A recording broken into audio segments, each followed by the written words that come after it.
Assalamualaikum Pak Sparta. Pada hari ini kami dari kelompok 3 akan mempresentasikan soal dan jawaban dari Google Classroom.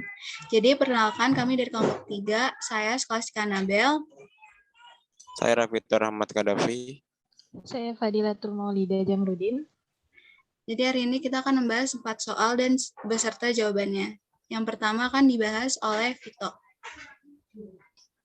Di sini saya akan menjelaskan soal E.36. Di sini ada jurnal penyesuaian atau adjusting entries dari Stephen King.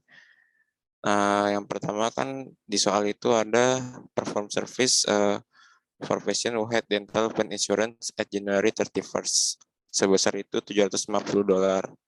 Of such service was performed but not yet billed to the insurance companies. Jadi dia tuh sudah memberikan jasanya tetapi belum dibayar. Nah di sini itu di jurnal jadi debitnya itu piutang sebesar $750 dan kreditnya itu pendapatan layanan. Lalu selanjutnya utility expense incurred but not paid prior to January 31st, total $520. Nah di sini di jurnalnya itu pada tanggal 31 Januari debitnya itu beban utilitas sebesar $520 dan kreditnya itu utang dagang sebesar $520. Selanjutnya ada purchase dental equipment on January 1st for $80.000, paying $20 in cash and signing $60.000 3-year not payable. The equipment depreciates $400 per month. Lalu interest is $500 per month. Jadi dia itu memberi peralatan sebesar $80.000. Nah di jurnalnya itu kan di sini debitnya itu peralatan, lalu kan baru dibayar itu $20.000. Jadi kreditnya kas, terus masih ada sisa sebesar $60.000. Jadi kreditnya itu utang dagang. Lalu ada kan tadi kan the equipment depreciate $400 per month. Jadi mengalami penyusutan.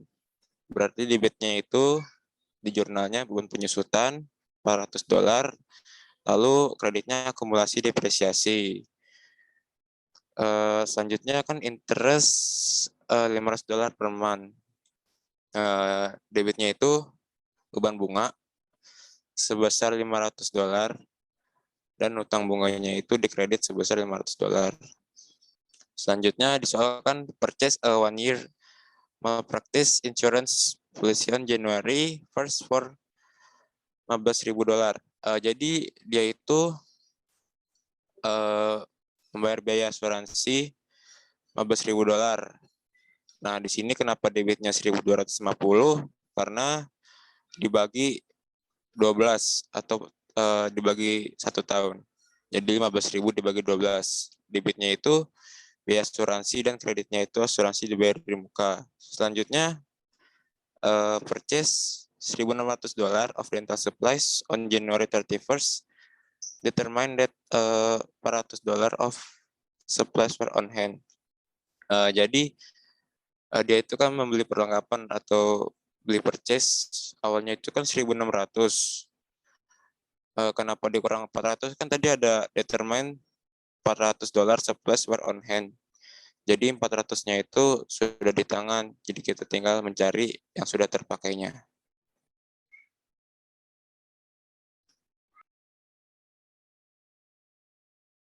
Selanjutnya jawaban untuk exercise 3.7. Di sini ada analisis data yang disesuaikan, ratenya saldo yang disesuaikan sebagai dari Safin PLC di tanggal 31 Januari 2019 menunjukkan sebagai berikut. Untuk instruksinya, yang pertama, jika jumlah dalam beban perlengkapan dalam jurnal penyesuaian pada tanggal 31 Januari sebesar 850 pound sterling, berapa saldo persediaan pada 1 Januari?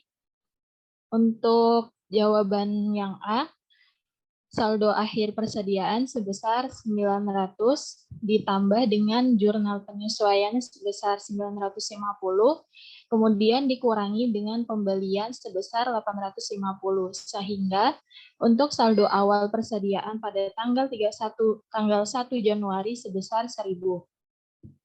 Untuk pertanyaan yang B, jika jumlah dalam beban asuransi pada jurnal penyesuaian tanggal 31 dan premi asuransi asli untuk 1 tahun, berapa total premi dan kapan polis itu dibeli?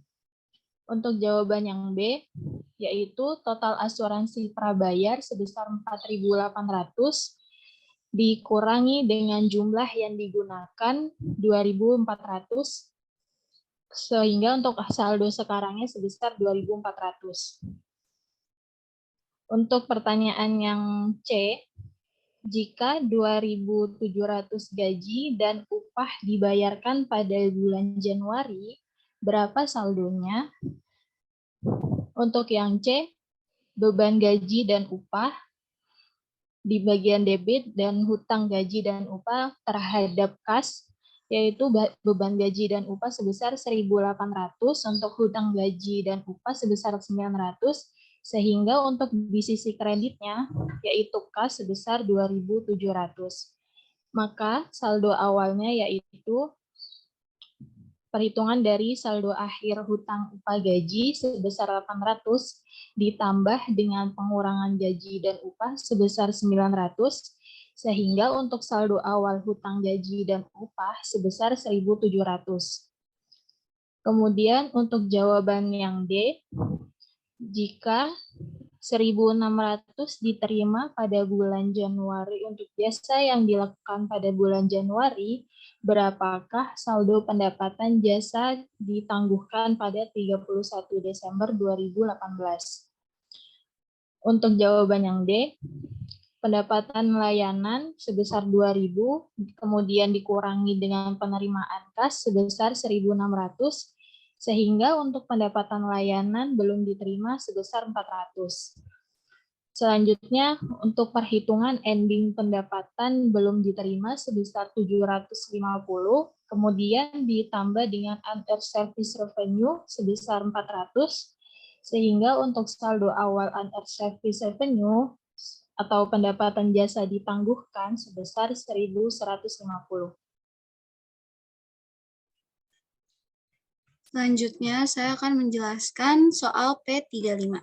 Jadi, di sini ada neraca saldo atau trial balance. Jadi, di sini berisi tentang equipment, accumulated, notes payable, admission revenue, advertising expense, salaries and wage expense, dan interest expense. Jadi, di sini kita disuruh untuk membuat jurnal penyesuaian dan disuruh menghitung beberapa komponennya. Jadi, yang pertama itu ada pembelian peralatan memiliki perkiraan umur 16 tahun dan nilai sisa 24.000 pada akhir waktu tersebut. Jadi ini menggunakan metode garis lurus. Nah, seperti yang kita sudah pelajari, kalau metode garis lurus itu jadi nilai equipment itu dikurang dengan nilai sisa, kemudian dibagi umur perkiraan umurnya. Jadi nanti jurnalnya beban penyusutan pada akumulasi penyusutan peralatan sebesar 10.500. Nah, 10.500 ini dari equipment-nya itu 192.000 dikurang 24.000 dan dibagi 16 tahun karena kita ingin menghitung 1 tahunnya. Kemudian yang kedua itu wesel bayar adalah wesel 90 hari yang diberikan kepada bank pada tanggal 20 Oktober dan dikenakan bunga sebesar 8%. Gunakan 360 hari untuk penyebut. Jadi untuk wesel bayar atau utang wesel ini, jurnalnya itu beban bunga pada hutang bunga. Nah, jadi cara menghitung nominalnya itu karena di sini udah ada notes payable, itu 90 dikali sama 72 dibagi 360. Nah, 72 itu dapat dari mana? Itu 72 dari 20 Oktober ke 31 Desember. Itu sebanyak 72 hari. Baru dibagi 360 hari atau sama dengan setahun. Terus baru dikali sama 8%. Jadi, jurnalnya beban bunga pada utang bunga sebesar 1.440. Yang ketiga itu pada bulan Desember 2000 buku tiket masuk itu dijual seharga 30 per buku. Mereka dapat digunakan untuk masuk kapan saja setelah 1 Januari. Nah, berarti jadi mereka udah bayar tapi mereka baru bisa pakai jasa kita tuh pas habis 1 Januari. Nah, jadinya jurnalnya pendapatan penerimaan pada pendapatan penerimaan diterima di muka sebesar 60.000. Nah, 60.000 itu dapat dari 2.000 dikali 30. Selanjutnya yang keempat itu ada beban iklan dibayar di muka dan termasuk beban iklan. Jadi itu jurnalnya iklan prabayar atau iklan dibayar di muka pada biaya iklan. Kenapa pada biaya iklan? Karena udah ada advertising expense di sini sebesar 13.680. Jadinya tinggal dicantumin aja iklan prabayar pada biaya iklan sebesar 1.100. Selanjutnya gaji dan upah yang masih harus dibayar tetapi belum dibayar sebesar 4.700.000. Jadi kita kayak masih punya utang gaji gitu kan. Jadi nanti di jurnal penyesuaiannya beban gaji dan upah pada utang gaji dan upah sebesar 4.700.000 sesuai dengan yang ada di soal. Nah, selanjutnya itu kita disuruh menghitung yang pertama beban bunga, ini pendapatan penerimaan. Terus beban iklan sama beban gaji dan upah. Jadi beban bunga itu cara menghitungnya saldo awal. Saldo awalnya beban bunga itu kan 1.400. Nah, jadi interest expense atau 1.400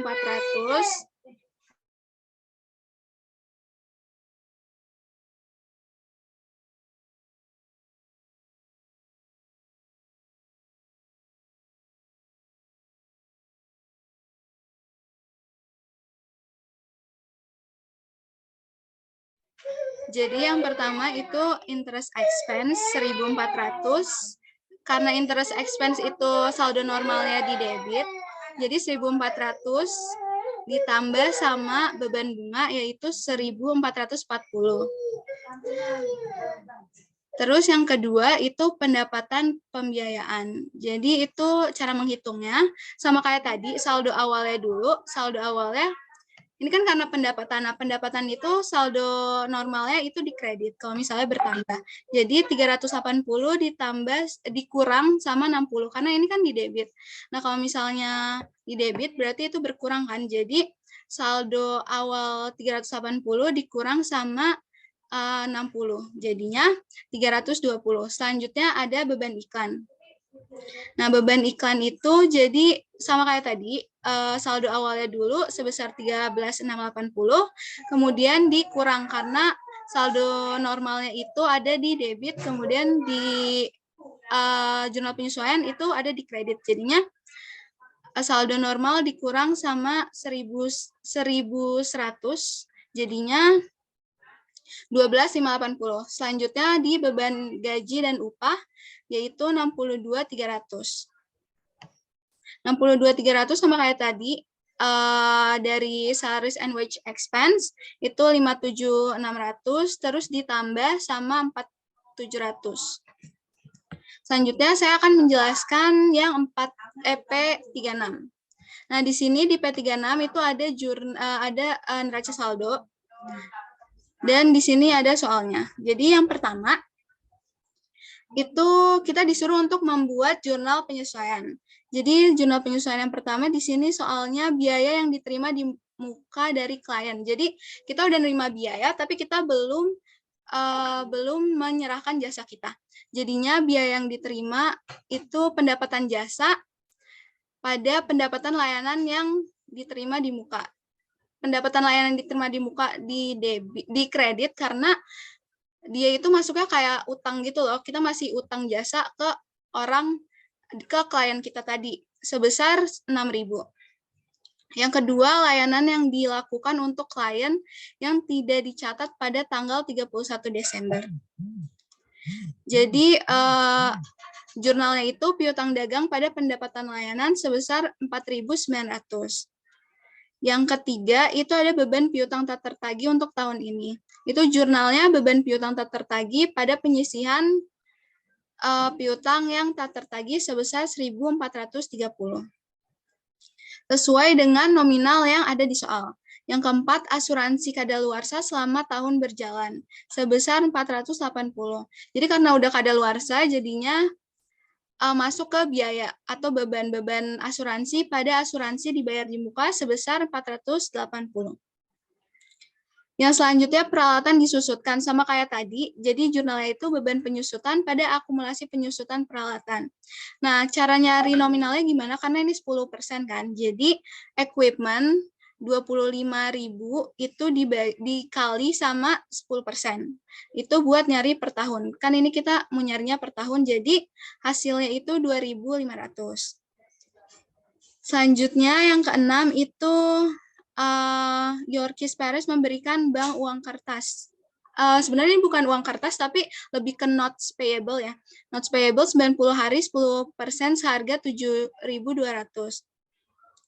Nah, jadi jurnalnya beban bunga pada utang bunga. Nah, cara cari nominalnya itu, karena di sini udah ada notes payable sebesar 7.200, jadinya 7.200 dikali sama 30 per 360. Nah, 30-nya itu dapat dari mana? Dapat dari kan dia dari tanggal 1 Desember ke 31 Desember itu kan 30 hari. Nah, 30 per 360 dikali 10%.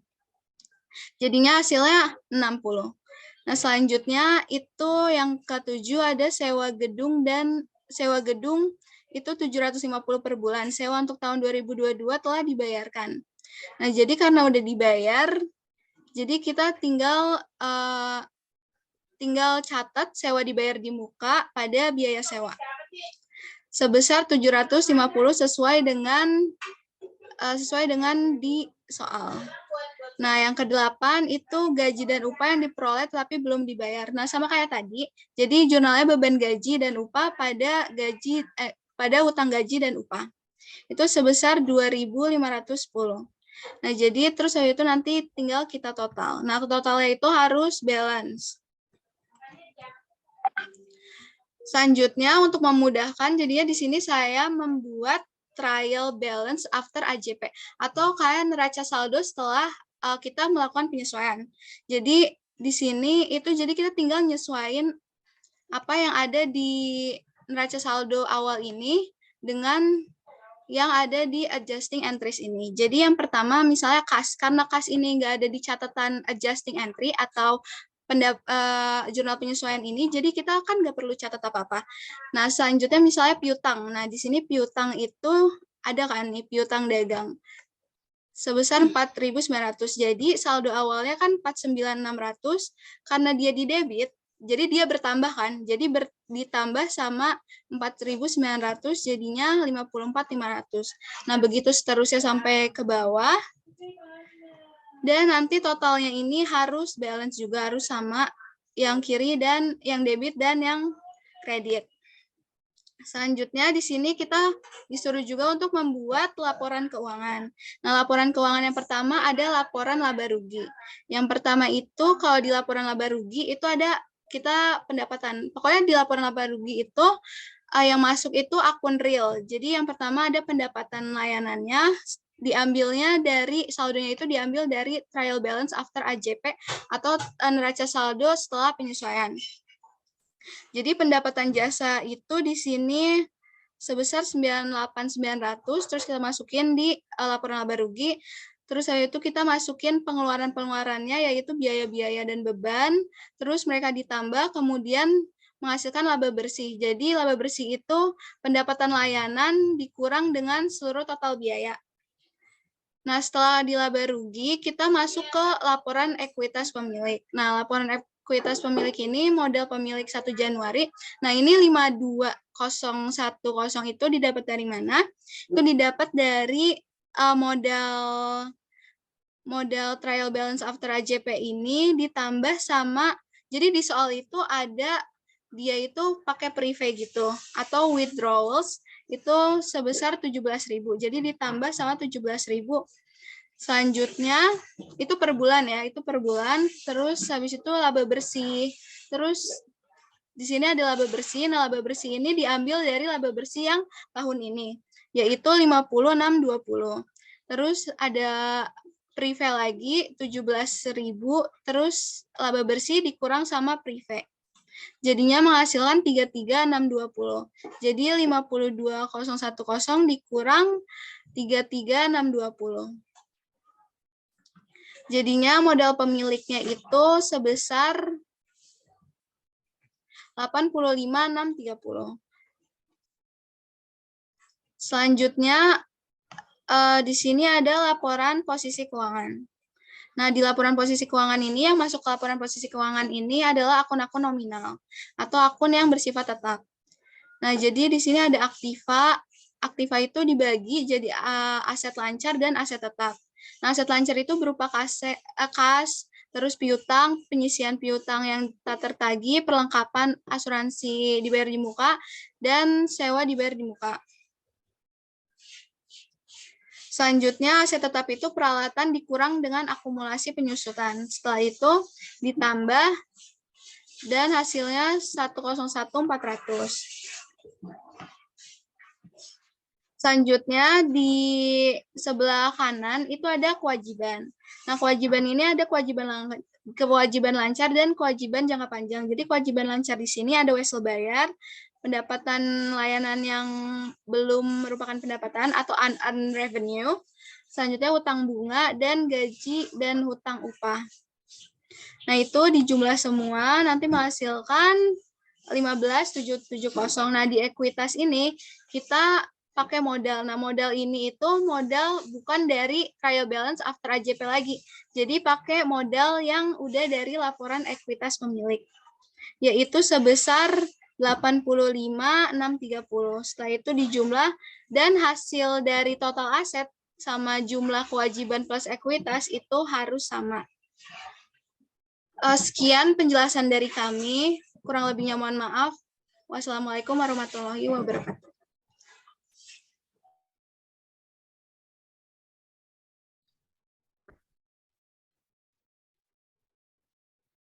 Baik, Assalamualaikum warahmatullahi wabarakatuh. Selamat siang Bapak Sparta. Kami dari kelompok 3 akan mempresentasikan tentang income statement and related information.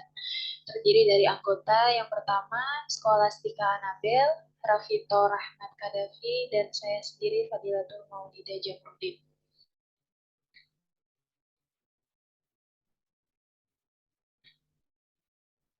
Tujuan pembelajaran di chapter 4 ini yaitu yang pertama, mengenali penggunaan dan batasan laporan laba rugi. Yang kedua yaitu tujuan pembelajarannya menggambarkan isi dan format laporan laba rugi. Kemudian yang ketiga yaitu membahas bagaimana melaporkan berbagai item pendapatan.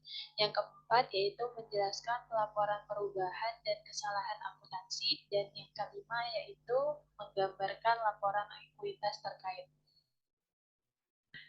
Untuk pembelajaran yang pertama yaitu identifikasi penggunaan dan batasan laporan laba rugi. Laporan laba rugi adalah laporan yang mengukur keberhasilan perusahaan pada operasi untuk jangka waktu tertentu. Untuk kegunaan laporan laba rugi sendiri yaitu yang pertama untuk evaluasi kinerja masa lalu, yang kedua yaitu memprediksi kinerja masa depan, yang ketiga membantu menilai risiko atau ketidakpastian dalam mencapai arus kas masa depan. Untuk keterbatasan laporan laba rugi sendiri yaitu yang pertama yaitu perusahaan menghilangkan item yang tidak dapat diukur dengan andal. Yang kedua yaitu penghasilan angka adalah dipengaruhi oleh metode akuntansi yang digunakan. Untuk isi dan format laporan laba rugi sendiri yaitu yang pertama untuk elemen laporan laba rugi yang pertama terdiri dari penghasilan. Penghasilan sendiri yaitu peningkatan manfaat ekonomi selama periode akuntansi dalam bentuk arus masuk atau peningkatan aset atau berkurang kewajiban itu mengakibatkan peningkatan ekuitas selain yang berkaitan dengan kontribusi dari pemegang saham. Untuk elemen laba rugi juga mencakup pendapatan dan keuntungan. Yang pertama yaitu pendapatan akun terdiri dari penjualan, biaya biaya, yang kedua minat, dividen, dan penyewa. Untuk meroleh akun tersebut, yang pertama yaitu keuntungan dari penjualan aset jangka panjang, yang kedua yaitu keuntungan yang belum direalisasi para pedagangan surat berharga. Yang selanjutnya yaitu ada pengeluaran. Ada penghasilan dan juga pengeluaran. Yang kedua yaitu pengeluaran. Pengeluaran sendiri yaitu mewakili penurunan manfaat ekonomi selama periode akuntansi dalam bentuk dari arus kas atau penipisan aset atau timbulnya kewajiban yang mengakibatkan penurunan ekuitas selain yang berkaitan dengan distribusi kepada pemegang saham. Untuk akun pengeluaran tersendiri itu terdapat harga pokok penjualan, depresiasi, minat, sewa gaji, dan upah dan pajak. Untuk di akun rugi sendiri yaitu kerugian atas biaya restrukturisasi, yang kedua yaitu kerugian atas penjualan aset jangka panjang, yang ketiga kerugian yang belum direalisasi pada jual beli surat berharga. Kemudian untuk format laporan laba rugi terdiri dari yang pertama penjualan atau pendapatan, yang kedua harga pokok penjualan atau HPP, yang ketiga yaitu biaya-biaya penjualan, yang keempat yaitu biaya administrasi atau umum, yang kelima yaitu pendapatan dan beban lainnya, yang keenam yaitu biaya pembiayaan, dan yang terakhir yaitu ada format pajak. Berikut untuk contoh laporan laba rugi perusahaan dagang. Di contoh berikut yaitu kita mengambil contoh dari PT Sukses Gemilau yang terdiri yaitu kita mengambil laporan laba rugi terdiri dari akun penjualan, retur pot penjualan, diskon penjualan, penjualan bersih, harga pokok penjualan, ada laba, kemudian ada hasil dari laba kotor, kemudian ada beban operasi. Yang pertama beban penjualan yaitu seperti kayak biaya gaji, biaya meeting, biaya operasional. Kemudian ada biaya administrasi. Untuk beban administrasi sendiri yaitu ada kayak biaya asuransi, biaya listrik. Kemudian ada kemudian setelah penghitungan beban operasi dan beban administrasi, terakhir ada jumlah beban operasi atau laba bersih operasional. Selanjutnya yaitu ada pendapatan dan beban non operasi terdiri dari pendapatan dan beban lainnya. Kemudian jumlah pendapatan dan beban lainnya terakhir yaitu adalah laba bersih untuk perusahaan Sukses Gemilau. Selanjutnya ini ada contoh laporan laba rugi perusahaan Adijaya Medan untuk periode yang berakhir tanggal 31 Desember 2005. Sama seperti laporan laba rugi dari PT Sukses Gemilau, cuman untuk di laporan perusahaan Adijaya sendiri mereka menginput yaitu pendapatan jasa, pendapatan lain-lain, beban usaha terdiri dari beban gaji, beban perjalanan dinas, beban iklan, beban telepon, beban listrik, dan beban lain-lain. Selanjutnya yaitu melaporkan berbagai item pendapatan. Yang pertama yaitu ada laba kotor. Untuk laba kotor sendiri itu dihitung dengan mengurangi harga pokok penjualan dari penjualan bersih. Tetapi sebelum kita memasuki rumus dari menghitung laba kotor, kita harus mengetahui laba kotor sendiri itu apa pengertiannya. Untuk laba kotor sendiri yaitu perbedaan antara pendapatan dengan biaya untuk membuat suatu produk atau menyediakan jasa sebelum dikurangi gaji, pajak, dan pembayaran bunga. Oke, selanjutnya untuk rumusnya laba kotor sendiri yaitu penjualan bersih dikurangi harga pokok penjualan. Untuk penjualan bersih sendiri yaitu jumlah total penjualan dikurangi diskon retur penjualan. Kemudian untuk pengertian dari HPP atau harga pokok penjualan, yaitu total pengeluaran biaya langsung oleh perusahaan yang timbul dari barang atau jasa yang diproduksi. Kemudian untuk laba rugi kotor sendiri itu memiliki tujuan, yaitu perhitungan laba kotor, yaitu untuk berguna untuk mengevaluasi kinerja dan memprediksi pendapatan di masa depan. Jadi sangat penting sekali laba kotor ini untuk menentukan kinerja perusahaan di masa depan dan dapat untuk memprediksi perusahaan tersebut ke depannya seperti apa. Kemudian yang kedua yaitu pendapatan dari operasi atau operating income. Pengertiannya yaitu ditentukan dengan mengurangi beban penjualan dan biaya administrasi serta pendapatan dan beban lain-lain dari laba kotor. Untuk rumusnya pendapatan dari operasi atau operating income sendiri yaitu yang pertama, pendapatan kotor dikurangi beban ditambah harga pokok penjualan. Jadi untuk pengertian dari pendapatan kotor, yaitu jumlah seluruh pendapatan yang diterima oleh perusahaan atau orang pribadi setelah dikurangi pajak dan pengurangan lainnya. Untuk di format pendapatan dari operasi itu ya ada contohnya di bagian sebelah kiri, yaitu kita mengambil contoh dari PT Cahaya, yang dimana terdapat nama-nama akun, yaitu seperti penjualan bersih, ya terdapat penjualan penjualan pelayanan.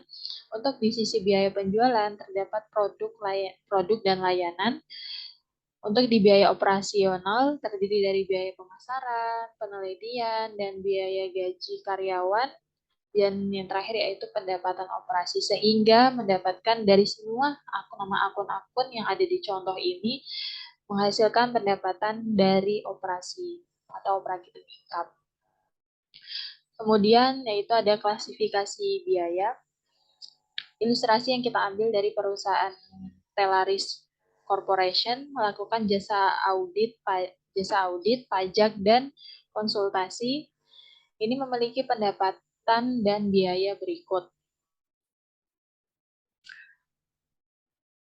Yang pertama yaitu ada contohnya pendapatan layanan sebesar 400.000, biaya layanan gaji staf sebesar 145.000, biaya persediaan sebesar 10.000, biaya penjualan yaitu terdiri dari biaya iklan, biaya hiburan. Untuk biaya administrasi yaitu terdiri dari biaya utilitas, penyusutan bangunan. Nah, untuk klasifikasi biaya sendiri itu pengertiannya memiliki pengertian sebagai sebuah pengelompokan dan elemen biaya secara sistematis dalam penggolongan tertentu. Jadi untuk diklasifikasi biaya sendiri hanya ada pendapatan, biaya seperti biaya pelayanan, biaya penjualan, dan biaya administrasi. Jadi tidak semua akun masuk pada klasifikasi biaya ini.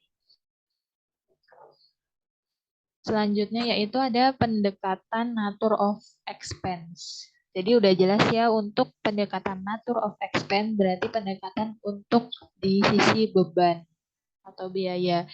Di dalam pendekatan nature of expense ini terdiri dari pendapatan layanan, gaji staf, biaya persediaan, biaya iklan, biaya hiburan, biaya utilitas, penyusutan, dan yang terakhir adalah penyusutan bangunan.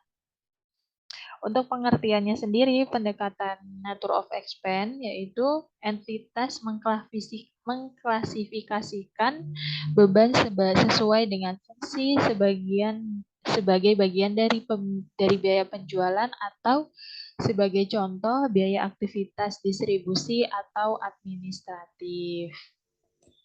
Selanjutnya yaitu ada pendekatan fungsi pengeluaran. Sebelumnya dijelaskan dulu untuk pendekatan fungsi pengeluaran sendiri, yaitu pengertiannya jumlah pengeluaran yang dibagi pada seluruh pelaku ekonomi di dalam suatu negara.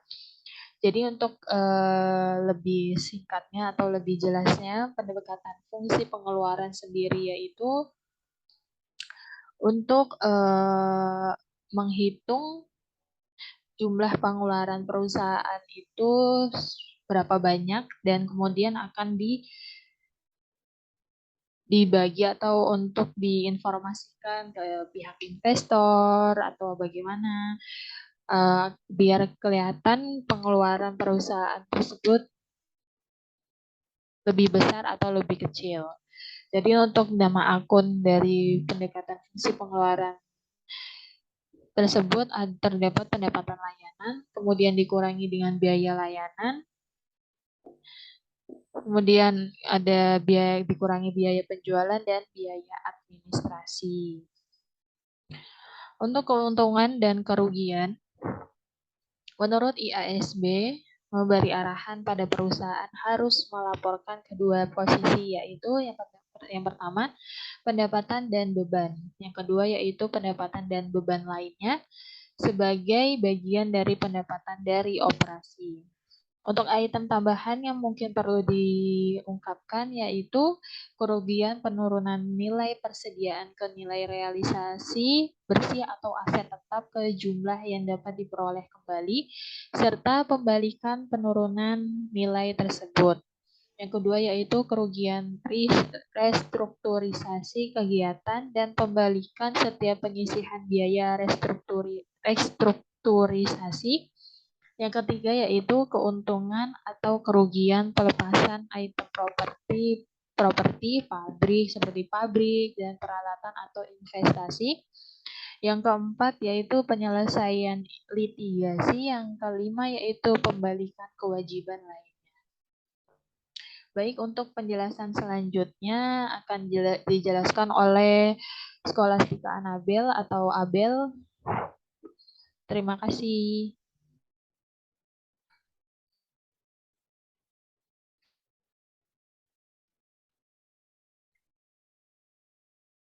Jadi di sini saya akan menjelaskan tentang keuntungan dan kerugian.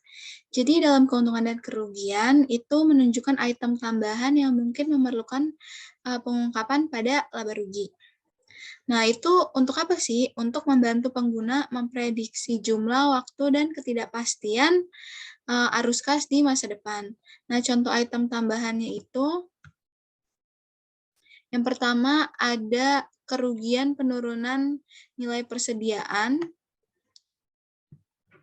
Penurunan nilai persediaan ke nilai realisasi bersih. Terus yang kedua ada kerugian restrukturisasi kegiatan dan pembalikan setiap penyisian biaya restrukturisasi. Yang ketiga keuntungan atau kerugian pelepasan item properti, pabrik, dan peralatan atau investasi. Yang keempat ada penyelesaian litigasi dan pembalikan kewajiban lainnya. Nah, di sini ada contoh penghasilan sebelum PPh.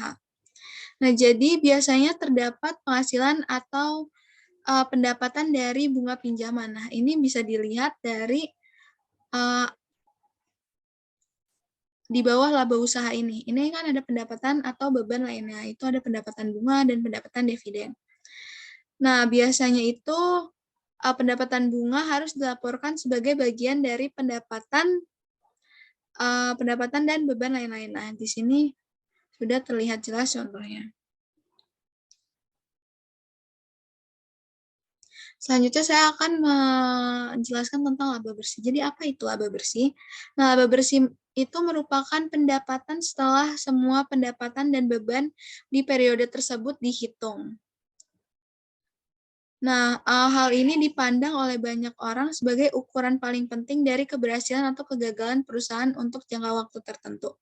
Nah, kenapa dianggap paling penting? Karena kita tahu usaha itu sudah optimal atau belum itu dari perusahaan ini mengalami laba atau rugi. Nah, laba atau rugi bersih itu merupakan ukuran paling penting. Jadi, itu merupakan paling penting dari perusahaan. Nah, selain itu juga pajak penghasilan itu dilaporkan pada laporan laba rugi tepat sebelum laba bersih karena beban ini tidak dapat dihitung sampai semua pendapatan dan beban ditentukan. Selanjutnya ada laba per saham.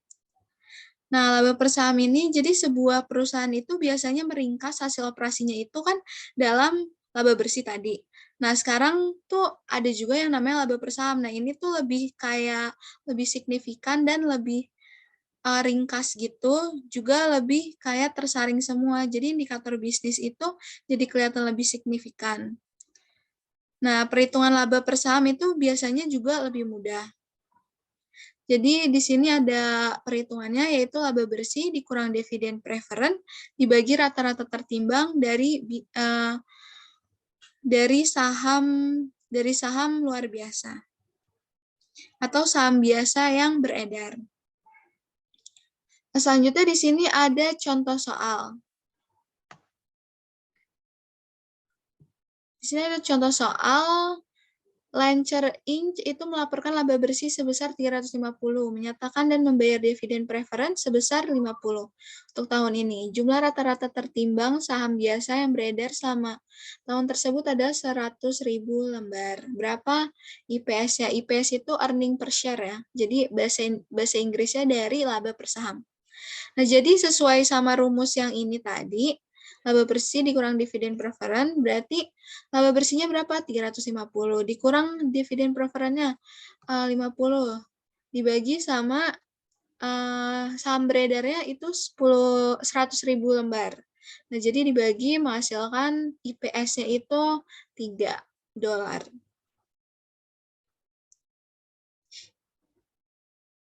Nah, di sini juga perhatikan bahwa EPS itu tuh mengukur jumlah dolar yang diperoleh setiap saham. Nah, itu tidak mewakili jumlah dolar yang dibayarkan kepada pemegang saham dalam bentuk dividen.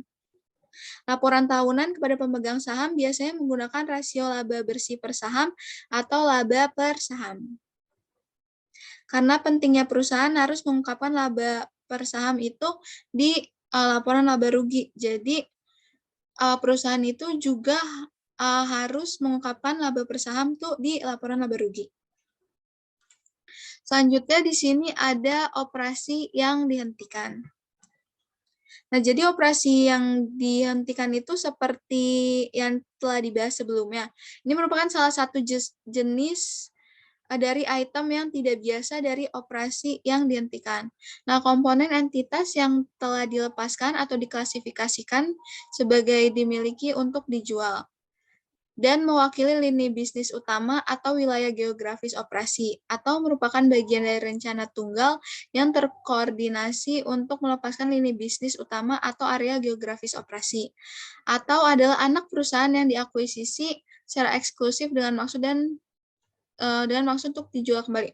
Nah, contohnya itu contoh operasi yang dihentikan. Misalnya, saya ngebangun sebuah bisnis. Nah, bisnis saya ini memiliki beberapa kelompok. Misalnya, yang pertama saya bikin bisnis makanan sama kelompok bisnis makanan sama kelompok untuk yang kecantikan. Nah, misalnya yang kecantikan ini ternyata bisnis kecantikan ini saya mengalami kerugian dan akhirnya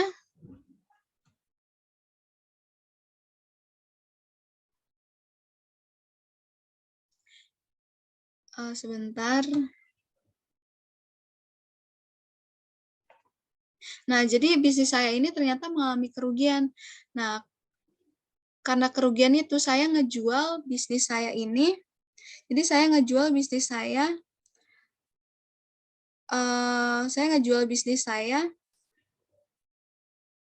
agar merek saya ini, merek yang udah saya bangun itu enggak ikutan rugi juga. Nah, gitu contohnya. Nah, itu dinamakan operasi yang dihentikan. Nah, kalau misalnya saya tetap ngelanjutin bisnis kecantikan tersebut, maka bisa jadi merek yang saya bangun, merek besar saya itu bisa mengalami kerugian juga. Karena saya itu tidak dapat membedakan arus kas dari merek dan arus kas dari kelompok misalnya kelompok makanan atau kelompok produk kecantikan tersebut. Nah, jadi kesimpulannya adalah perusahaan itu melaporkan sebagai operasi yang dihentikan dalam kategori laporan laba rugi terpisah, keuntungan atau kerugian dari pelepasan komponen bisnis. Nah, selain itu, perusahaan melaporkan hasil operasi dari suatu komponen yang telah atau akan dilepaskan secara terpisah dari operasi yang dilanjutkan. Nah, perusahaan itu menunjukkan dampak dari operasi yang dihentikan setelah dikurangi pajak sebagai kategori terpisah setelah operasi yang dilanjutkan. Seperti itu. Nah, ini ada contoh operasi yang dihentikan. Ilustrasi produk KC, sebuah perusahaan yang sangat diverifikasi memutuskan untuk menghentikan divisi elektroniknya. Nah, selama tahun ini rugi divisi elektronik itu sebesar 300.000 pajak bersih. KC itu terjual pembagian pada akhir tahun dan dengan kerugian sebesar 500. Nah, itu udah sama pajak bersih. Jadi di sini kita bisa lihat pendapatan dari operasi berkelanjutannya itu 20 juta. Terus operasi yang dihentikannya itu dilihat dari rugi dari operasi setelah dikurangi pajak itu sebesar 300. Yang ada di sini rugi divisi elektronik 300 dan rugi pelepasannya itu 500. Jadi pas dia udah ngelepasin ternyata rugi juga. Jadinya kita tinggal tambahin 500 tambah 300 sama dengan 800. Nah, jadi pendapatan dikurang dengan total kerugian sama dengan 19.200.000. Nah, itu adalah laba bersihnya. Laba bersihnya adalah 19.200 juta. Selanjutnya ini merupakan contoh operasi yang dihentikan. Nah, bisa dilihat di operasi yang dihentikan di sini nih. Nah, ini contoh dari laporan laba rugi beserta operasi yang dihentikan. Selanjutnya ada alokasi pajak intraperiode. Nah, jadi alokasi pajak intraperiode ini menghubungkan beban pajak penghasilan. Kadang-kadang itu disebut juga sebagai ketentuan pajak penghasilan dari periode fiskal dengan pos-pos tertentu yang menimbulkan jumlah ketentuan pajak penghasilan. Nah, alokasi pajak intraperiode ini membantu pengguna laporan keuangan agar lebih mudah memahami dampak pajak penghasilan. Dampak pajak penghasilan pada komponen laba bersih. Nah, perusahaan itu menggunakan alokasi pajak intraperiode itu pada laporan laba rugi untuk item berikut, seperti pendapatan dari operasi yang dilanjutkan dan operasi yang dihentikan. Nah, konsep umumnya itu adalah biarkan pajak itu mengikuti pendapatan. Nah, untuk menghitung beban pajak penghasilan yang dapat diatribusikan pada pendapatan dari operasi yang dilanjutkan. Nah, di sini kita bisa melihat detail perhitungan alokasi ini setelah slide ini. Nah, ini ada operasi yang dihentikan bila mengalami keuntungan. Yang pertama kita baca dulu soalnya silinder AG itu memiliki penghasilan sebelum pajak itu sebesar 250.000. Nah, dia ini mengalami keuntungan sebesar 100.000 dari operasi yang dihentikan dengan mengasumsikan tarif pajak penghasilan itu 30%. Nah, jadi kita bisa lihat pendapatan sebelum pajaknya itu sebesar 250.000. Nah, dikurangi dengan pajak penghasilan. Pajak penghasilan 75 dari mana? Dari 250.000 dikali dengan 30%. Karena kan di sini ketentuannya tarif pajak penghasilan itu 30%. Nah, jadi 250 dikurang 75% sama dengan 175.000. Selanjutnya, lanjut itu adalah pendapatan dari operasi yang berkelanjutan. Nah, operasi yang dihentikan itu keuntungan, ternyata dia dapat keuntungan dari operasi yang dihentikan sebesar 100. Nah, pajak penghasilan yang berlaku berarti kan 100 dikali 30%, karena masih sama ya, asumsi tarif pajaknya itu masih 30%. Nah, pajak penghasilan 30, berarti 100 dikali 30% sama dengan 70, sama dengan 30. Nah, selanjutnya 100 dikurang dengan 30 sehingga menjadi 70. Jadi, laba bersihnya karena dia keuntungan 175 ditambah dengan 70 sama dengan 245. Itu di laporan laba rugi untuk yang mengalami keuntungan. Nah, kalau misalnya mengalami kerugian gimana? Itu sama. Jadi dia masih sama, dia punya penghasilan 250 dan ternyata di sini dia rugi 100.000 dari operasi yang dihentikannya. Nah, tarif pajaknya masih sama 30%, jadinya pendapatan sebelum pajak yaitu 250, pajak penghasilannya 75 itu dapat dari 250 dikali 30%. Nah, pendapatan dari operasi yang berkelanjutan itu 250 dikurang dengan pajak penghasilan, yaitu 175. Nah, kerugian operasi yang dihentikan 100, dan pajak penghasilan yang berlaku itu 30 sama dengan 70. Jadi 175 dikurang 70 karena dia mengalami kerugian. Sehingga laba bersihnya 105.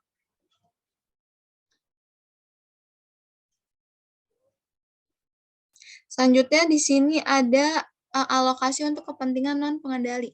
Jadi ketika sebuah perusahaan itu mempersiapkan laporan laba rugi, IFRS itu mensyaratkan bahwa laba rugi dialokasikan untuk pengendalian dan kepentingan non-pengendali. Alokasi ini dilaporkan di bagian bawah laporan laba rugi setelah laba bersih.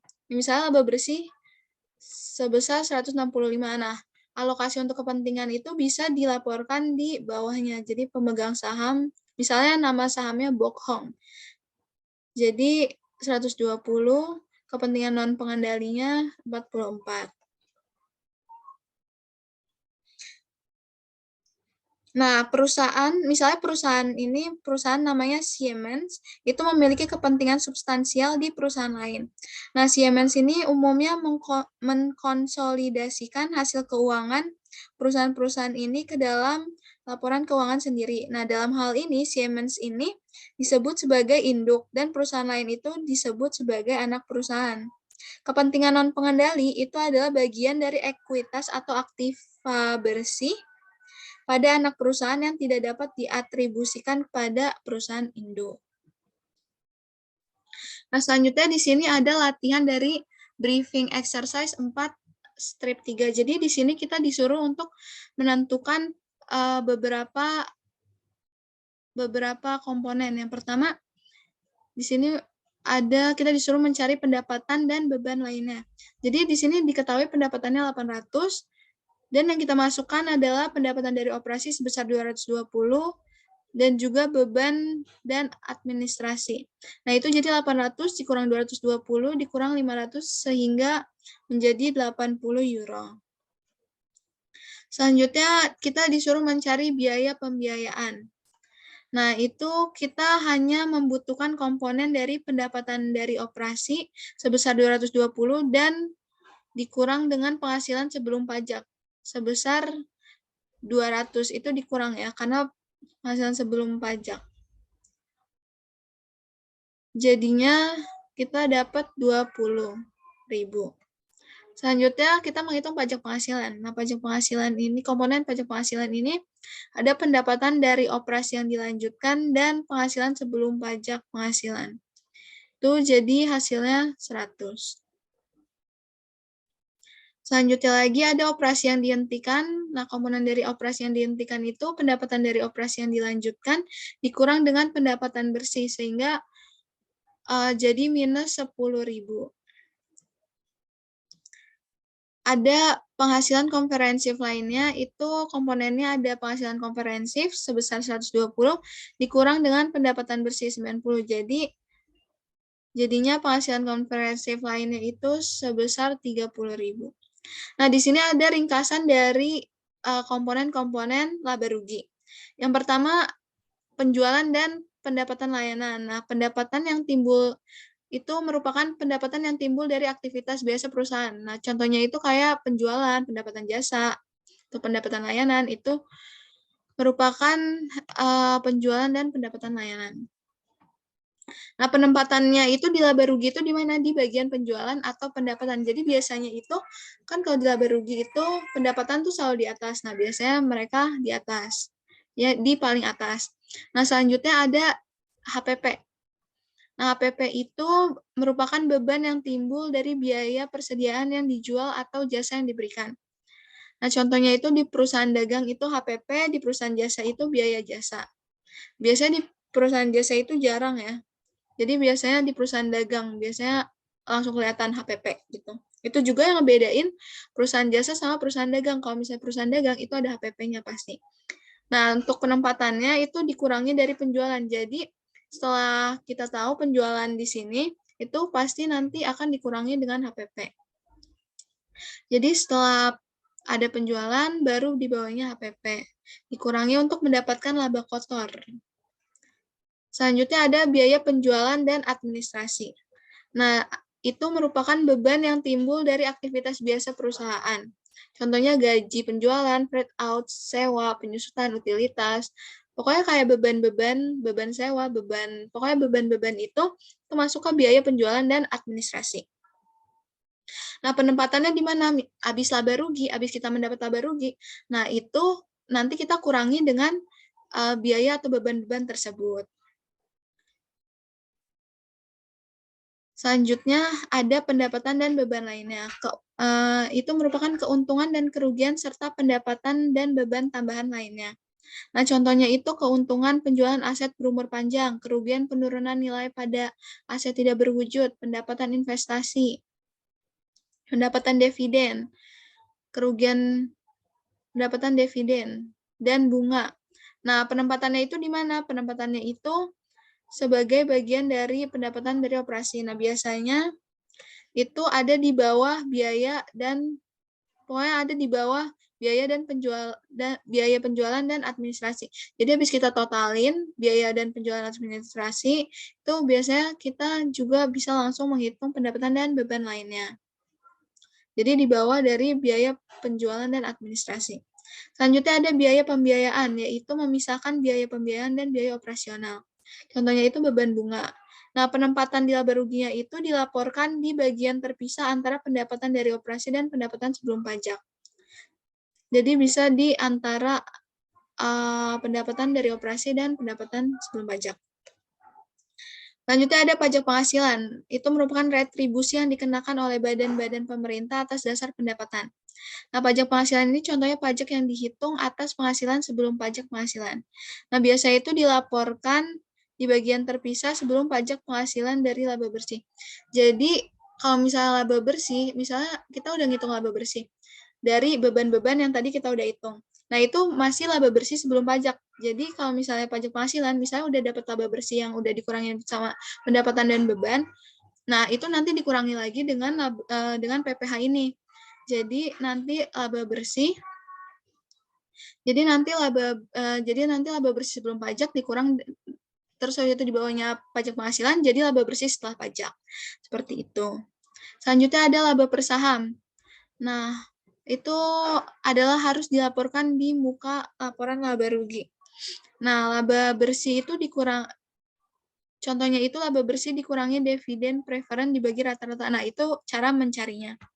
Nah, penempatannya di mana? Di laporan IPS terpisah untuk pendapatan dari operasi yang dilanjutkan jika berlaku dan laba bersih. Jadi yang kayak tadi, contohnya yang ada yang di bawah itu, sebentar. Nah, nih, jadi dia terpisah gini. Jadi IPS ini biasanya terpisah kayak gini. Gitu. Oke, selanjutnya ada operasi yang dihentikan. Nah, itu merupakan komponen perusahaan yang telah dilepaskan atau diklasifikasikan sebagai dimiliki untuk dijual. Contohnya itu penjualan oleh perusahaan yang diverifikasi dari divisi utama yang mewakili satu-satunya kegiatan di industri. Penempatannya itu biasanya di laporan keuntungan atau kerugian dari operasi yang dihentikan setelah dikurangi pajak dalam bagian terpisah antara pendapatan dan operasi yang dilanjutkan. Selanjutnya ada kepentingan non-pengendali. Itu merupakan alokasi laba rugi bersih dibagi antara dua kelas. Yang pertama kepentingan mayoritas diwakili oleh pemegang saham. Yang kedua kepentingan non-pengendali. Nah, laba rugi bersih yang dapat diatribusikan kepada pemegang saham ini contohnya, dan di laba rugi itu ditempatinnya di mana laporan sebagai pos terpisah di bawah laba atau rugi bersih sebagai alokasi laba atau rugi bersih, bukan sebagai pos pendapatan atau beban. Nah, selanjutnya di sini ada perubahan prinsip akuntansi. Jadi perubahan akuntansi itu sering terjadi dalam praktik karena peristiwa atau kondisi penting itu pasti terjadi pada tanggal-tanggal laporan. Nah, salah satu jenis perubahan akuntansi itu terjadi ketika mengadopsi prinsip yang berbeda. Jadi salah satunya itu perubahan prinsip akuntansi itu mencakup metode penetapan harga persediaan. Apakah perusahaan ini menggunakan FIFO atau LIFO? Nah, biasanya itu. Sebuah perusahaan itu juga mengaku perubahan prinsip akuntansi dengan membuat penyesuaian retrospektif terhadap laporan keuangan. Penyesuaian tersebut menyusun kembali pernyataan tahun-tahun sebelumnya atas dasar yang konsisten dengan prinsip yang baru. Diadopsi, perusahaan juga mencatat efek kumulatif. Nah, jadi perusahaan itu mencatat efek kumulatif dari perubahan untuk periode sebelumnya. Sebagai penyesuaian awal, laba ditahan dari tahun paling awal yang disajikan. Nah, contohnya itu meliputi mengubah dari FIFO ke biaya rata-rata, terus mengubah dari presentase penyelesaian hingga metode kontrak selesai. Nah, selanjutnya akan dijelaskan oleh Rafito. Sekian dari saya.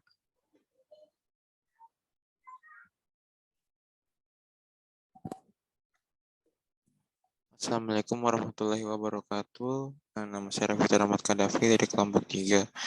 Saya akan menjelaskan slide ke-36. Di sini ada proses perubahan prinsip akuntansi. Ada Gobert memutuskan pada bulan Maret 2019 untuk mengubah dari FIFO menjadi harga persediaan rata-rata tertimbang. Penghasilan Gobert sebelum pajak menggunakan metode rata-rata tertimbang yang baru dalam 2019 adalah 30.000. Nah, di sini contohnya pada tahun 2017, FIFO Gobert itu sebesar 40.000, lalu memiliki weight average method sebesar $35.000. Nah, lalu memiliki excess of FIFO over weight average method sebesar $5.000. Pada tahun 2018, Gobert memiliki FIFO-nya itu 30.000 dan weight average method sebesar 27.000. Lalu excess of FIFO-nya itu $3.000. Jadi $5.000 ditambah $3.000. Hasilnya itu total sebesar $8.000. Nah, selanjutnya ada perubahan estimasi akuntansi. Jadi kita memiliki ilustrasi Arcadia itu membeli peralatan seharga $510.000 yang memiliki masa manfaat itu selama 10 tahun. Dengan catatan nilai sisa 10.000 pada akhir waktu tersebut. Penyusutan itu telah tercatat selama 7 tahun dengan dasar garis lurus. Di dalam 2019 tahun 8 ditentukan bahwa perkiraan umur total itu harus 15 tahun dengan nilai sisa sebesar $5.000 pada akhir waktu itu. Pertama-tama kita itu harus bisa tetapkan NBV pada tanggal perubahan estimasi. Nah, gimana caranya? Di sini ada neraca keuangan pada 31 Desember 2018. Tadi kan dia itu membeli peralatan sebesar $510.000. Terus memiliki manfaat sebesar selama 10 tahun sebesar $10.000. Maka nilainya itu akan dikurangi sebesar $10.000. Lalu ditentukan bahwa umur perkiraan total harus 15 tahun dengan nilai $5.000. Jadi depresiasi tahunannya itu dikali 7. Jadi 50.000 dikali 7 hasilnya itu 350.000. Jadi nanti tinggal dikurangin aja. 510 dikurang 350.000. Jadi hasilnya itu bisa nilai buku bersih sebesar 160.000. Lalu next slide. Di sini ada perubahan estimasi akuntansi. Nanti kan nilai buku bersihnya itu 160.000. Kan masih ada sisa waktu itu 8 tahun. Harus 15 tahun kan. Memiliki nilai sebesar 5.000. Nah, jadi ini dikurangin. Jadi dasar yang dapat disusutkan itu $155.000. Masa manfaatnya itu tersisa 8 tahun. Jadi depresiasi tahunannya itu sebesar $19.375. Nah, di bawah ini ada entry jurnal untuk 2019. Jadi debitnya itu beban penyusutan sebesar $19.375 dan kreditnya itu akumulasi penyusutan sebesar $19.375. Lalu ada akuntansi kesalahan. Kesalahan merupakan penyajian akun atau pos yang secara signifikan tidak sesuai dengan yang seharusnya, yang mempengaruhi laporan keuangan, periode berjalan atau periode sebelumnya. Koreksi adalah tindakan pembentukan secara akuntansi karena adanya kesalahan agar akun-akun yang tersaji dalam laporan keuangan entitas menjadi sesuai dengan yang seharusnya. Kesalahan dalam penyusunan laporan keuangan dapat terjadi pada satu atau beberapa periode sebelumnya yang baru ditemukan pada periode berjalan. Nah, di sini ada yang pertama itu tidak cukup teliti menyimpan bukti transaksi. Faktornya tidak sedikit pemilik bisnis yang kurang teliti menyimpan bukti transaksi atau kwitansi pengeluaran bisnis. Padahal kegagalan tersebut dapat menimbulkan pemasaran pajak, akuntansi, dan arus kas perusahaan. Meski terdengar sepele, bukti transaksi sangat penting bagi kegiatan akuntansi Anda. Yang kedua, ada piutang perusahaan dalam bisnis. Mendapatkan bayaran tentu merupakan salah satu hal yang paling menyenangkan. Namun, Anda harus cukup teliti untuk melacak piutang bisnis Anda saat mengeluarkan invoice. Itu berarti piutang akan tercatat dan pelanggan berhutang kepada Anda. Ketika utang dibayarkan, status invoice akan berubah menjadi terbayar. Proses hitungan piutang ini harus jelas agar keuntungan bisnis Anda dapat berjalan lancar. Masalahnya, perhitungan piutang perusahaan tersebut tidak selalu berjalan lancar. Terkadang bisa terjadi kesalahan dalam pencatatan piutang, dan Anda tidak memiliki cukup waktu untuk memperbaikinya. Masalah akuntansi yang berkaitan dengan piutang perusahaan tentu harus Anda selesaikan dengan tepat dan akurat agar tidak menyebabkan kerugian finansial terhadap perusahaan atau bisnis yang Anda jalankan. Yang ketiga, menjadi laporan hanya sebagai pencatatan. Bagi sebagian pebisnis, akuntansi mungkin hanya dilihat sebagai proses pencatatan data keuangan perusahaan. Fungsinya tidak lebih dari penghitung saldo perusahaan atau kepentingan perpajakan. Padahal akuntansi memiliki peran besar. Yang keempat, ada kesalahan berhitung. Keakuratan menjadi hal penting dalam proses akuntansi. Apalagi akuntansi memberikan informasi finansial bagi perusahaan Anda. Sehingga ketidakakuratan data tentu akan merugikan Anda. Kesalahan saat berhitung mungkin saja terjadi saat akuntan terburu-buru atau sedang lelah sehingga tidak mampu mendeteksi kesalahan berhitung yang terjadi. Lalu yang terakhir ada kesalahan pada penulisan desimal. Masalah akuntansi ini mungkin terjadi jika Anda masih menggunakan pencatatan manual. Misalnya, ingin menulis 1 juta, namun salah penulisan sehingga menjadi 10 juta. Tentu saja kesalahan penulisan desimal ini akan sangat berpengaruh pada laporan keuangan Anda. Selanjutnya, ini ada ilustrasi pada tahun 2019. Bisa menentukan bahwa itu salah lebih-lebihkan piutang dan pendapatan penjualannya. Dengan $100.000 di dalam tahun 2018. Di dalam 2019, saya membuat entry berikut untuk mengoreksi kesalahan ini. Jadi laba ditahannya itu di DB sebesar 100.000 dan piutang usahanya itu dikredit sebesar 100.000. Next slide, ada ringkasan. Jadi situasinya itu adalah perubahan dalam prinsip akuntansi. Lalu kriterianya itu perubahan dari satu prinsip akuntansi yang berlaku umum ke yang lain. Contohnya yaitu perubahan dasar penetapan harga persediaan dari FIFO menjadi biaya rata-rata. Penempatan pada laporan laba rugi-nya itu adalah menyusun kembali laporan laba rugi tahun-tahun sebelumnya dengan dasar yang sama dengan prinsip yang baru diadopsi. Selanjutnya ada jenis situasi perubahan dalam estimasi akuntansi. Kriterianya itu adalah koreksi dan penyesuaian yang normal dan berulang. Contohnya perubahan realisasi piutang dan persediaan. Yang kedua ada perubahan estimasi umur peralatan. Yang ketiga ada aset tidak berwujud. Yang keempat itu ada perubahan estimasi kewajiban untuk biaya garansi. Yang kelima ada pajak penghasilan dan terakhir ada pembayaran gaji. Penempatan pada laporan laba ruginya itu adalah tampilkan perubahan hanya di akun yang terpengaruh atau tidak ditampilkan setelah dikurangi pajak dan mengungkapkan sifat perubahannya. Selanjutnya ada jenis situasi koreksi kesalahan. Kriterianya itu kesalahan penyalahgunaan fakta. Contohnya itu kesalahan dalam pelaporan pendapatan dan pengeluaran. Lalu penempatan pada laporan laba ruginya itu nyatakan kembali laporan laba rugi tahun-tahun sebelumnya untuk mengoreksi kesalahan. Selanjutnya itu ada laporan ekuitas secara terkait atau laporan laba ditahan.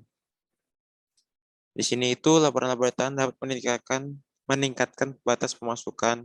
Yang kedua itu ada perubahan prinsip akuntansi. Dan yang terakhir penyesuaian periode sebelumnya.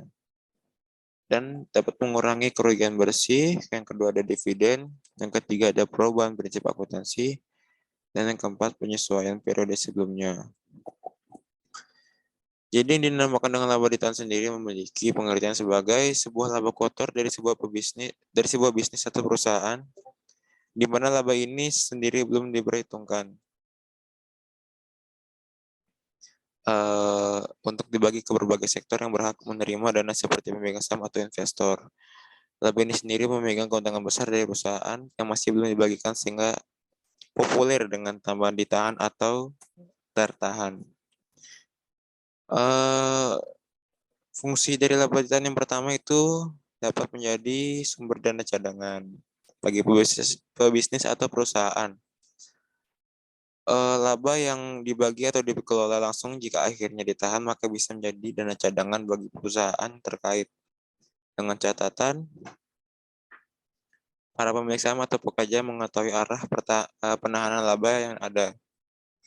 Yang kedua ada sebagai modal pengembangan bisnis dan usaha selain memiliki fungsi untuk dijadikan sumber dana cadangan. Misalnya saja keuangan perusahaan sedang dalam kerugian. Fungsi dari penerapan atau penahanan laba jenis ini adalah bisa digunakan sebagai modal pengembangan bisnis serta usaha. Pengembangan bisnis ini sendiri tidak hanya merujuk soal pengembangan gedung, tapi bisa soal penambahan SDA atau SDM perusahaan juga. Yang ketiga ada perusahaan digunakan untuk membantu pembayaran hutang perusahaan. Jika perusahaan memiliki hutang yang lumayan besar, maka memiliki laba ditahan ini sebagai investasi sangat menguntungkan, di mana dengan memanfaatkan laba yang masih disimpan, para akuntan perusahaan bisa mengalokasikan pembayaran hutang dengan tepat waktu. Yang keempat bisa menjadi modal investasi lanjutan. Penerapan dari laba tertahan ini sendiri juga dimanfaatkan sebagai bantuan modal investasi lanjutan. Misalnya perusahaan melakukan pembelian saham di perusahaan lainnya. Kemudian bisa mendapatkan dana dari saham tersebut. Bisa juga dana laba ini digunakan untuk melakukan pembelian tanah, bangunan, atau barang operasional guna membantu perusahaan. Slide selanjutnya ini ada statement of return earning pada tanggal 31 Desember tahun 2019. Perusahaan Choi Ltd. Balance-nya itu pada tanggal 1 Januari sebesar 1.050.000.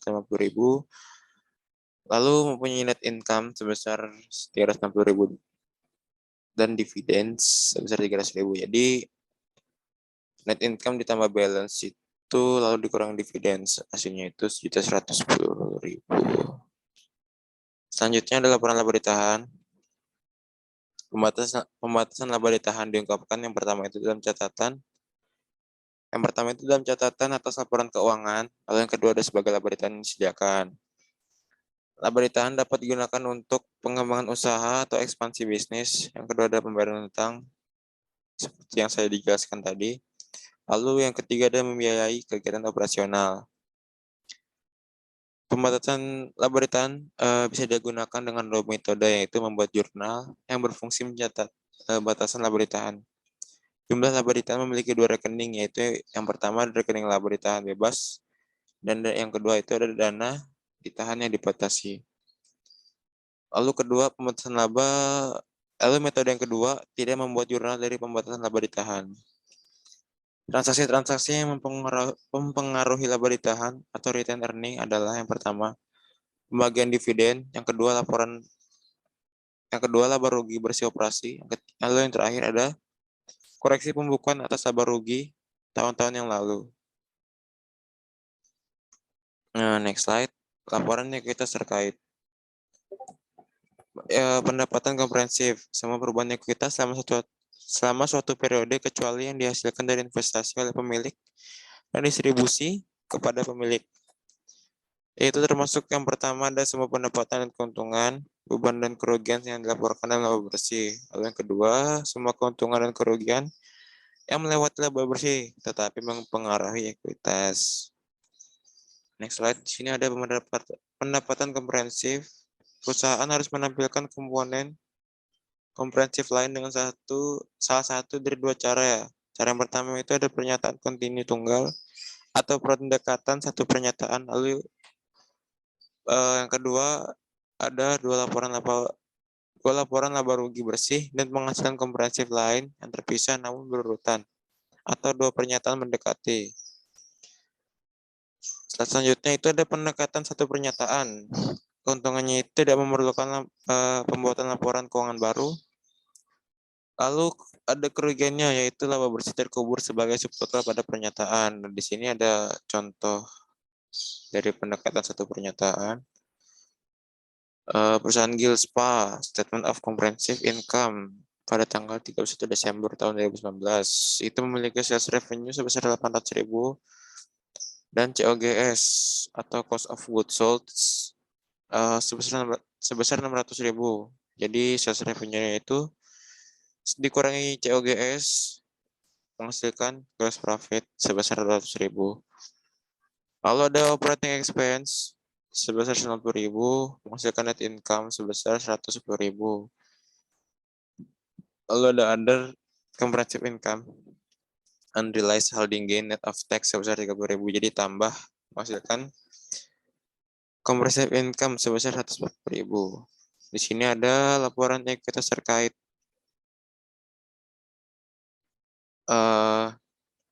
laporan perubahan ekuitas yang dibutuhkan selain laporan laba rugi komprehensif. Umumnya terdiri dari yang pertama itu bagi modal biasa, yang kedua bagi premium biasa, yang ketiga pendapatan dari simpanan, yang terakhir akumulasi saldo pendapatan komprehensif lainnya.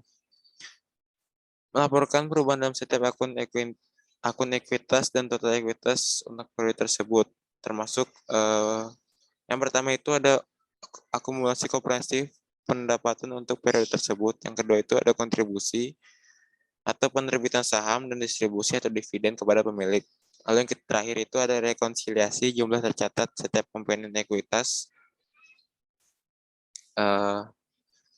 dari awal sampai akhir periode.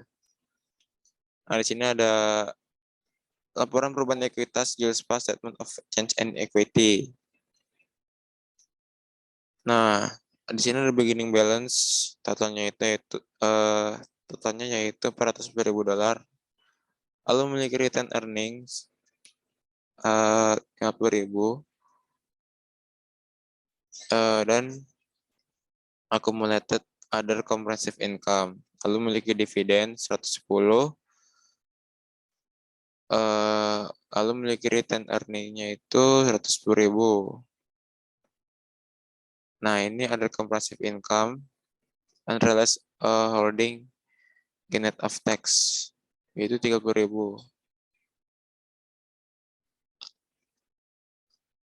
Jadi ending balance-nya itu totalnya itu 540.000. Jadi net income beginning balance-nya itu ditambahin semua 410.000, ditambahin 110.000, dikurang 10.000, dan terakhir ditambah 30.000. Lalu return earnings-nya itu totalnya itu 150.000.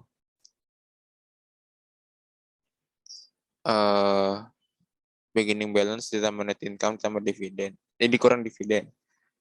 Hasilnya itu 150.000. Lalu ada accumulated other comprehensive income-nya itu totalnya itu 90.000 dan share capital ordinary-nya itu 300.000.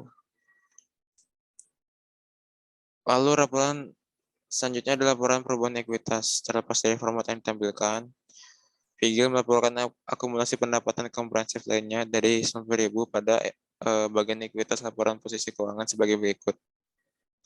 Ini ada statement of financial position, equity section. Di sini ada share capital ordinary-nya itu sebesar 300.000. Kayak yang tadi tuh yang terakhir. Kan share cap-nya itu 300.000. Lalu ada retained earning-nya. Totalnya itu yang tadi 150.000. Lalu ada accumulated other comprehensive income sebesar 90.000. Jadi total equity-nya itu 540.000. Sekiranya cukup dari saya, kurang lebihnya mohon maaf. Assalamualaikum warahmatullahi wabarakatuh.